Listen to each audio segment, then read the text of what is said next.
პირდაპირ ეთერში და გადაცემის ამ ნაწილში ჩვენ ჟურნალისტი ანალიტიკოსი ირაკლი შონია შემოგვერდა. მოგესალმებით, მადლობა გადაცემაში მონაწილეობის პირველში. მე მაყურებელს შევახსენებ თქვენ თავს, თქვენ ობიექტივზე გადაცემებს უძღვებოდით წლების განმავლობაში და მათ შორის ეროვნულ მოძრაობასთან ერთად მოყვებით მთელ იმ პროცესებს, რაც ჩვენს ქვეყანაში ვითარდება დრო და აქედან გამომდინარე ძალიან საინტერესოა დღეს, როდესაც აი ამ პროცესებს აკვირდებით, უშუალოდ მონაწილე ხართ, საით მიდის ქვეყანა, როგორ ვითარდება ამ კითხვებზე სწორედ თქვენგან მოვისმინოთ შეფასებები. კიდევ ერთხელ მოგესალმებით. მოგესალმებით, მივესალმები მაყურებელს, დიდი ხანი აღარ ყოფილ ვარ თქვენი უკვე სტუმარი ვარ, ადრე გადაცემები მიმყავდა, ახლა ძალიან საინტერესოა რესპონდენტის როლში. სამწუხაროა, რომ დღეს ჩვენ არ გვიწევს, ასე ვთქვათ, ისეთი გადაცემის წაყვანა, რომელიც ქვეყნის აღორძინებაზე, განვითარებაზე, პროექტებზე გვექნებოდა საუბარი. სამწუხაროდ ქვეყანა ძალიან მძიმე მდგომარეობაში არის დღეს.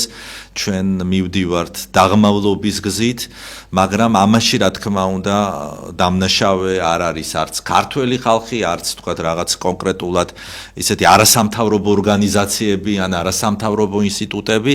მე პირადად ბრალსვდებ დღევანდელ ეგრეთ წოდებულ ხელისუფლებას, იმიტომ რომ მათ ხელშია მაინც ეს ბერკეტები, საგარეო კურსი, საშინაო პოლიტიკური მდგომარეობა და ყველგან არის ჩიხური მდგომარეობა, ყველგან არის სფერო არ დარჩა, რომელიც არ არის დღეს განადგურებული და ამის ფონზე ახლა რა მოსატანია ვთქვათ უკვე სოციალური და ეკონომიკური გაჭირვება, ან ვთქვათ კულტურული სფეროში ჩავარდნები, როდესაც ყველაფერი გადაფარა რეპრესიებმა. აი აქ ჩაგეკითხებით, როდესაც თქვენ ღიად საუბრობთ იმაზე, რომ მთელ პასუხისმგებლობას, ქართულ ოცნებას და ხელისუფლებას აკისრებთ, ბუნებრივია, ქვეყანაში მიმდინარე ყველა პროცესი არის ყოველთვის ხელისუფლება პასუხისმგებელი, ხომ?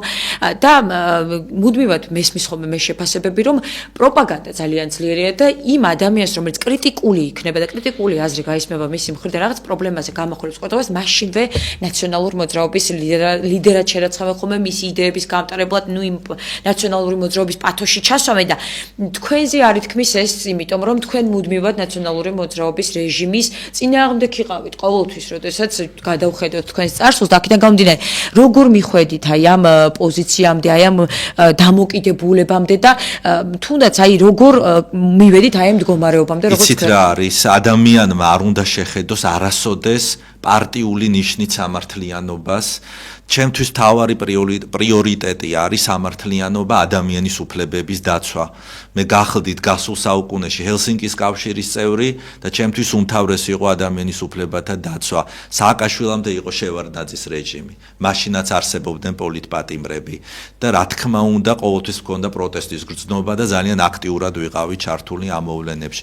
შემდგომში, როდესაც უკვე ნაციონალური მოძრაობის დროსაც მსგავსი ფაქტები დავინახე, როდესაც იყო მაღალჩინოსნების მხრიდან დანაშაულები, რა ხდებოდა ციხეებში, ეს ყველაზე უკეთ ობიექტივმა იცის, ობიექტივის თანამშრომლებმა მაშინ ძალიან აქტიურად ვაშუქებდით ამ მოვლენებს და დღეს ფაქტიურად ეს გაგრძელება გამოვიდა აი ამ ყველაფრის, ვერ დავასრულეთ რეპრესიები, ქართული ოცნება, რომელიც მოვიდა სწორედ იმ სლოგანით, რომ თითქოს სამართლიანობას მოიტანდა და ქართულ ხალხს ჯეროდა, უმეტეს ნაწილს ჯეროდა ამის და ხმა მისცა ქართულ ოცნებას, ბოლო წლებში მე მგონი ყველაფერი გადაფარა აი დანაშაულებრივმა საქციელმა, რასაც ისინი ჩადიან, იმიტომ რომ ხო გეუბნებით სფერო არ დარჩა, რომელიც დღეს განადგურებული არ იყოს მათგან. ჩემთვის დღეს რუსთაველზე დგომა პრობლემა არ არის, ეხა იქ ვინ დგას და ვერავის ვერ დაუშლით ჩვენ იმას ხელს, რომ აქ რატომ დგეხარ და კიდევ ერთ ყველაზე უმთავრესი მაინც ეს არის, რომ პარტიული ჭოგრიტით ნუყურებენ ადამიანები, ადამიანის უფლებებს, ხვის ბედს, ადამიანების სიცოცხლეს, არ შეიძლება იმაზე მუდმივად საუბარი და ქართულ ოცნებას და დღევანდელ ეგრეთ წოდებულ ხელისუფლებას ეს რა თქმა უნდა აწყობს ეს პროპაგანდა, რომ ხედავთ ვინ არიან იქა, როგორ შეიძლება 200 100,000 ადამიანი ეკუთვნოდეს ერთ პარტიას, ან 100,000 კაციანი მიტინგები იყოს ერთი პარტიის კუთვნილება, ეს გამორიცხული არის ყველანაირად და ეს ერთი და მეორეც ერთი მე ჩემი მორალი არ მაძლევს კიდე იმის უფლებას, რომ ჩვენ პატიმრები ვინც არიან, იგივე ნაციონალური მოძრაობის წევრები, ხომ დღეს მუდმივად ამაზე იყოს აპელირება, იცით, რომ აი ჩვენ თუ არ ვიქნებით, ისინი მოვლენ და თქვენ დაგჯიან. ეს ძალიან კარგად გამოუვიდა ზოგისთვის პიარისთვის ხელისუფლებას, მაგრამ მე მგონია, რომ ამას საზოგადოება არ უნდა აყვეს. კიდევ ვამბობ, რომ ვიწრო პარტიული ნიშნით, იმის გამო, რომ აი მაშინ ხდებოდა დანაშაულები და დღეს აღარ ხდება, ეს არის აბსურდი და არ შეეშინდეთ ადამიანებს, რომ აი გასუწინა რეჟიმი თქვენ დაგჯით, ამიტომ ჩვენ უნდა ვიყოთ მუდმივად. ეს ძალიან კარგი პიარი აქვთ ამათ აგორებული, მაგრამ მე ვფიქრობ, რომ ამას ბრძენი ქართველი ხალხი ვერ წამოეგება და ამის მაგალითია სწორედ ის მრავალათასიანი მიტინგები, რომელიც რუსთაველზე ტარდება, იმიტომ რომ არ არის ესე, ეს არის აბსურდი, რომ მიგდგანან მე ვერც ერთი მაშინდელი ჯალათი, რომელიც წინა ხელისუფლებას ყავდა და რეჟიმს ყავდა, მე არავინ არ დამინახია მსგავსი ადამიანები და აი კონკრეტულად თქვენი იქ დგომის მიზეზი რა არის და რა იწვევს თქვენს პროტესტს, იმას რომ მუდმივად იყოთ აი ამ პროტესტში ჩართული. იცით რა შეასაქმე, თავიდან იყო გაყალბებული არჩევნები, რა თქმა უნდა, საპარლამენტო არჩევნები, ცხადზე-ცხადი იყო და მსოფლიო საზოგადოებამაც არაერთგზის დაადასტურა, რომ ეს იყო გაყალბებული არჩევნები. ეს იყო ერთ-ერთი მიზეზი, რაც მაშინ ხალხი წინა შემოდგომაზე ხალხი გამოვიდა მასობრივად რუსთაველის გამზირზე. მაგრამ კიდევ უფრო დიდი პროტესტი არის ალბათ ქვეყნის საგარეო კურსის შეცვლა, იმიტომ რომ ფაქტიურად კონსტიტუციას უღალატა დღევანდელმა ხელისუფლებამ, იმიტომ რომ ჩვენი გზა იყო ევროინტეგრაციის გზა ცივილიზაციურ სამყაროსკენ, როგორც კი გამოვიდა დღევანდელი ფსევდოპრემიერი და განაცხადა, რომ ჩვენ ვწყვეთ ფაქტიურად ევროკავშირთან თანამშრომლობას, ამის შემდეგ დაიწყო მასობრივი აქციები და იმის მაგივრად, რომ დაფიქრებული იყვნენ რაღაცა გამოენახათ ჩვენთვის ხალხთან კომპრომისი, მათ უპასუხეს რეპრესიებით, რომელიც გრძელდება დაუმთავრებლად, აგერ დღესაც კი რომ მოვდიოდი, უყურებდი საინფორმაციო პორტალებს, სადაც დააპატიმრეს, გავიდა სახლიდან და დააპატიმრეს ადამიანი და მსგავსი რამ არ ხდებოდა არც წინა ხელისუფლების და არც იმის წინა ხელისუფლების დროს, რომ ხელისუფლებას ვამბობ ჭყალებში, რა თქმა უნდა, გულისხმობ, რადგან ასე მასობრივად განურჩევლად ასაკისა, სქესისა, ეროვნებისა ყველა საპატიმრებენ, მსგავსი რამ ასეთი რეპრესიები ალბათ შეიძლება მართლა 37 წელს ხდებოდა. 90-იან წლებიდან მოყოლებული მე გავიარე მთელი ეს პერიოდი, აბსოლუტურად ყველა ეტაპზე იყვნენ პოლიტპატიმრები, მაგრამ აი ესეთი მასობრივი დაპატიმრებები არ იყო, რომ დღეს სასამართლო ხომ აღარ არსებობს და რაც არის და რასაც ქვია, ასე ვთქვათ, სასამართლო ვერ ახერხებენ, იმდენი საქმეები არის, ვერ ახერხებენ გადაჩენების გამოტანას. იმდენად ხა გუშინ და გუშინწინ ჩვენი ახლობლები არიან დაპატიმრებული, მეგობრები, ვინც რუსთაველზე დგან და მინდოდა, რომ გამომეხატა მათთვის მხარდაჭერა და მივსულიყავი სასამართლო პროცესზე. ადვოკატებს რო ვესაუბრე, მითხრეს, რომ ირაკლი შეიძლება ღამე იყოს სასამართლო პროცესი. ისე რომ არც არავის გააგებინონ. აი წარმოგიდგენიათ, ეს ხო წარმოუდგენელი რამ, ეს ხომ არ არის რაღაცა საფრანგეთის რევოლუციური კომიტეტი, რომელიც გილოტინაზე აგზავნიდნენ საერთოდ ადამიანებს. ეს ხდება დღეს საქართველოში და თან დარბაზშიც, რომ ყველას აქვს უფლება, რომ დაესწროს, სკამები არის აღებული, ფეხზე დგომა არ შეიძლება და ფაქტიურად დახურულ კარს მიღმა ტარდება ეს პროცესები და რაც მთავარია, ყველას ხო თავისი ინდივიდუალური საქმე აქვს, ასე ვთქვათ, პატიმარს, ხომ? და უნდა შეიყვანონ ერთი ადამიანის პროცესი უნდა იყოს, ხომ? ეს ასე არ ხდება, მასობრივად შეყავთ ადამიანები და ფაქტიურად აი ესე განაჩენებს არ იგებს მოსამართლე. ადვოკატს ფუნქცია დაკარგული აქვს საერთოდ და თბილისის იზოლატორები, აი ეს წინასწარი დაკავების საყნები, იმდენად არის გადატვირთული ეს დღეები, რომ ადგილი არ არის და უკვე რაიონებში დაიწყეს ადამიანების პატიმრების დარიგება. ვგებულობთ აი ისე იცით როგორ არც აგვეუბნებიან ვინ სად არის დაპატიმრებული. მსგავსი რამ როგორ შედეს არ არის დარღვევა, როგორ არ არის ეს დარღვევა. ომბუდსმენი დუმს, ომბუდსმენის აპარატი არის ძალიან უნიათო. მე ვფიქრობ, რომ საერთოდ პოლიტიზირებული ომბუდსმენი ყავს დღეს საქართველოში. რა მინდა გითხოთ, იცი ბატონო ირგლი, ძალიან საინტერესოა ხოლმე გარკვეული ნაწილის მოსაზრება ადამიანების, რომლებიც გამოირჩევიან აგრესიით აი ამ მთელი პროცესის მიმართ და ამბობენ, რომ ის ადამიანები, რომლებიც იქ დგანან, აშავებენ, ცუდად იქცევიან, ასე თქვენ მუდმივად ხართ ხომ აქციაზე და ამიტომ თქვენ ბუნებრივია იცით შიგნით როგორ მიმდინარეობს პროცესები, რა იწვევს აი ამ დაძაბულობის კერების გაჩენას და ასე შემდეგ და ხშირ შემთხვევაში რა არის ხოლმე ის მიზეზი, როდესაც კონკრეტულ ადამიანებს ან აკავებენ, ან აჯარიმებენ, ან ასე შემდეგ. რა არის ეს მიზეზები? მოკლედ, იმიტომ რომ ჩვენ ახლა ვიცით რომ უკვე სამედიცინო პირბადის ტარების გამოც კი შეიძლება ადამიანი არის, როდესაც სულ ცოტა ხნის წინ სწორედ ვისაც არ ქონდა პირბადე პირიქით იყო.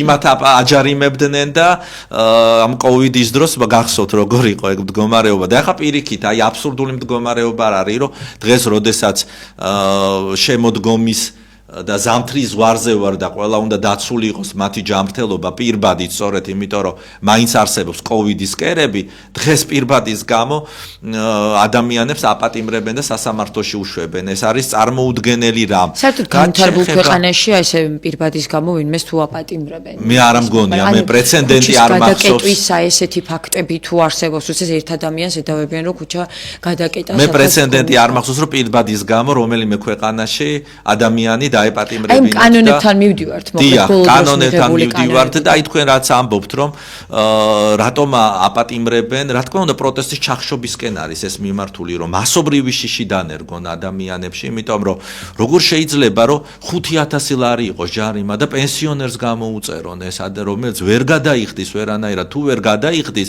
ან ქონება უნდა დაუყადაღონ, ან დააპატიმრონ.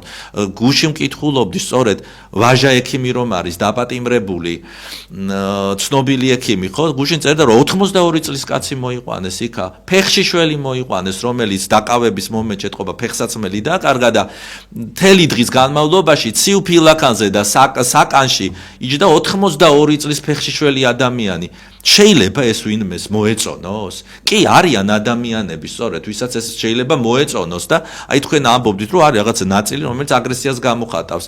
მე მათ ურჩევ, თუ რა თქმა უნდა არ არიან შეგნებული ისეთი ადამიანები, რომელსაც არასოდეს არ უნდა სიმართლის გაგება. ესეთები იყვნენ წინა ხელისუფლების დროს და იმის წინა ხელისუფლების დროს, რომ სულ მართლები იყო ერთი მხარე და მეორე იყო სულ დამნაშავე და სულ გასანადგურებელი. დღეს ამ ხელისუფლებას ყავს ასეთი კატეგორია, რომ ვინც რუსთაველზე დგას, იმათ საერთოდ ადამიანებად ართვლიან და ასეთ ადამიანს ვერაფერს გავაგებინებ ჩემი აზრით, მაგრამ თუ ინტერესია აქვთ, უკაცრავად, თუ ინტერესია აქვთ და უბრალოდ არიციან და ისი ამბობენ ამათ, მე ვეპატიჟები მათ რუსთაველის გამზირზე, რომ თავისი თვალით ნახონ, რომ იქ ყველა პროფესიის ადამიანი დგას, იქ არავინ არ არის კრიმინალური, ასე ვთქვათ, მენტალიტეტის ადამიანი, თავდამსხმელი, მოძალადე, იქ დგანან მწერლები, პოეტები, რომლებიც დღეს პატიმრობაში არიან, ჟურნალისტები, ჩვენი კოლეგები, რომლებიც დევნილები არიან, კაპეზეებში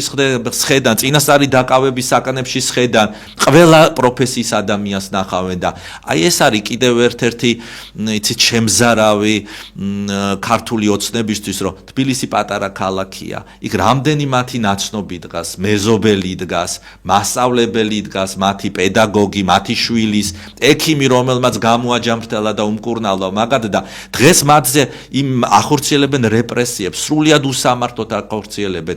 გუშინ წინ საშინელი დარბევა რომ მოაწყეს რუსთაველს, ტროტუარიდან აკავებდნენ ადამიანებს და ტროტუარიდან რომელსაც არანაირი დარღვევა არ ქონიათ მათ, იყო გატაცებები და დღეს ისინი დღემდე სასამართლოს მოლოდინში არიან ისე. აი თუ შეიძლება გკითხავთ როგორც პროტესტის მონაწილეს რა ტიპის მანევრს ელოდებით ხელისუფლების მხრიდან და როგორი უნდა იყოს სახელმწიფოს მიდგომა პროტესტის აი ამ ფორმის დროს, იმიტომ რომ თქვენ არამხოლოდ როგორც ერთ-ერთი მოქალაქედ გახართ, როგორც ჟურნალისტი ისე აკვირდებით, როგორც იურისტი ისე აკვირდებით აი ამ პროცესებს, ხო და ბუნებრივია იცით როგორი უნდა იყოს სახელმწიფოს როლი აი ასეთ დროს, როდესაც ვიცით რომ ერთი ადამიანის პროტესტიც კი მათთვის უნდა იყოს დასაფასებელი და ყურადღება ყოველ შემთხვევაში უნდა მიაქცინო ამ ადამიანს როცა პროტესტი და არა თუ აი ამ მასაზე საუბარი რომლებიც უკვე წელზე მეტია იკრიბებიან ხომ აი რა ტიპის ნაბიჯი იქნებოდა სწორი და გონივრული სწორი და გონივრული რა თქმა უნდა ხელისუფლებას ევალება უპირველესად იმიტომ რომ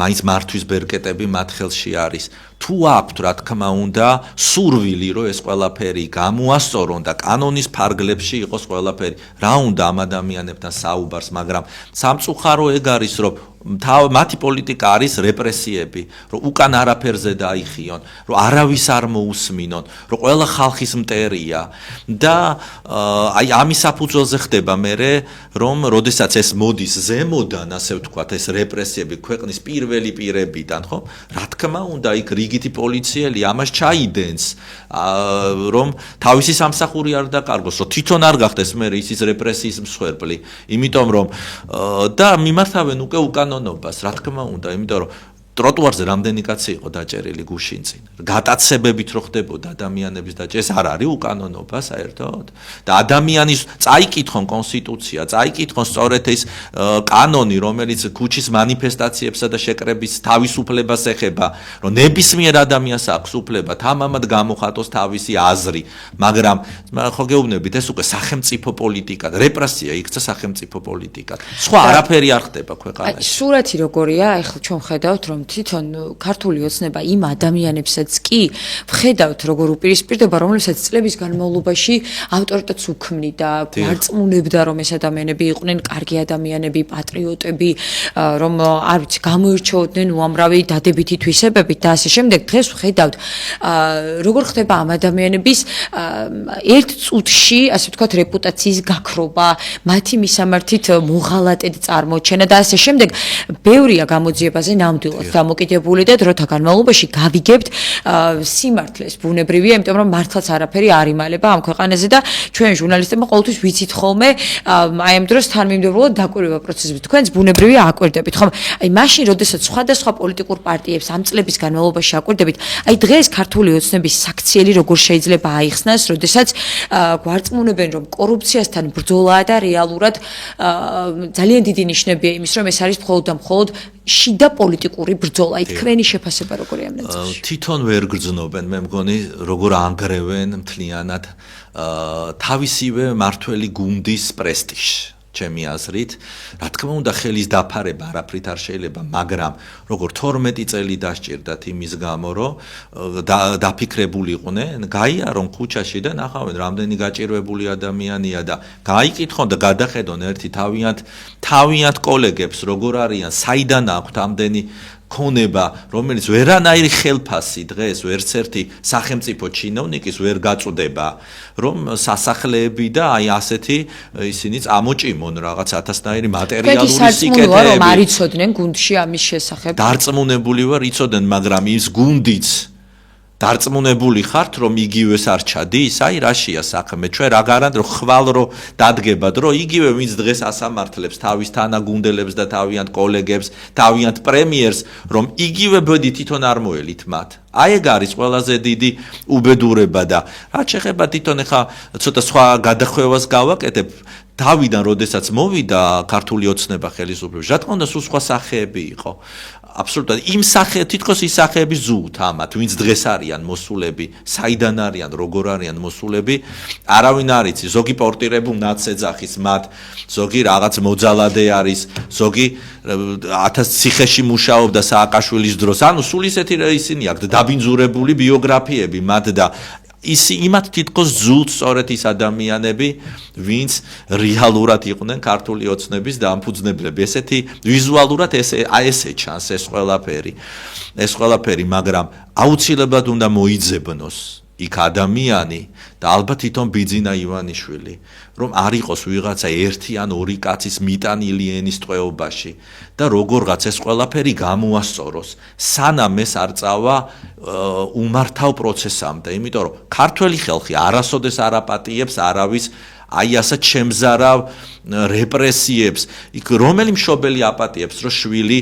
დაუხეიბრონ და ისე სასტიკად სცემონ, რომ ან ფსიქიურად დაავადებული იყოს. არის უკვე ესეთი ფაქტები, აი საშინელი ნოემბერ-დეკემბრის დარბევის შემდეგ და ან უკანონოდ ყავდეს შვილი გამოკეტილი, დედა გამოკეტილი, ვინ აპატიებს მშობლის შეურაცხყოფას. ეს ძალიან შემზარავ ისეთი პროცესამდე შეიძლება წავიდეს, რომ სანანებელი გაუხდეთ მერე თვითონ ეს რეპრესიები. ჩემი აზრით და მაგრამ ჯერჯერობით მშვიდობიანი ფორმა ქართველი ხალხი ბრძენია და მშვიდობიანი ფორმით ჩვენ ვინარჩუნებთ პროტესტს და ყველა დარწმუნებულია რომ მივახცევთ იმას რომ ყველა პოლიტპატიმარი იყოს გათავისუფლებული და დაინიშნოს ახალი საპარლამენტო არჩევნები რომელსაც გააკონტროლებენ დემოკრატიული ინსტიტუტები და დემოკრატიის შექმნილი დამკვირვებლები. კი ბატონო, უღმეს მადლობა გადაცემაში მონაწილეობისთვის, რომ ამოგვიწევთ. დიდი მადლობა. ძალიან საინტერესო იყო. დიდი მადლობა 2 წუთს წაგართმევთ. მე მინდა რომ მხნეობა უსურვოთ ჩვენს პოლიტპატიმრებს თქვენი სტუდიიდან, იმიტომ რომ ობიექტივი სწორედ მაშინ შეიქმნა, როდესაც პოლიტპატიმრების თემა იყო ადამიანის უფლებები ირღვეოდა და დიდი მადლობა რომ მომიწვიეთ. მე ვეხმიანებ ისევ თქვენი სტუდიიდან ჩვენს პოლიტპატიმრებს, აქციის მონაწილეებს, რომ საბოლოო არ არსებობს დიქტატურა, რომელიც დაღმავლობისკენ არ წავიდეს, საბოლოო მაინც გამარჯვება და სამართლიანობის აღდგენა საქართველოში. დიდი მადლობა. გადაცემაში მონაწილეობისთვის ჟურნალისტი, ანალიტიკოსი ირაკლი შონი აქვს სტუმრობდა გადაცემის ამ ნაწილში. გადაცემას კი ლიზა კვესალავა უწყობოდი. ნახვამდის. მადლობა.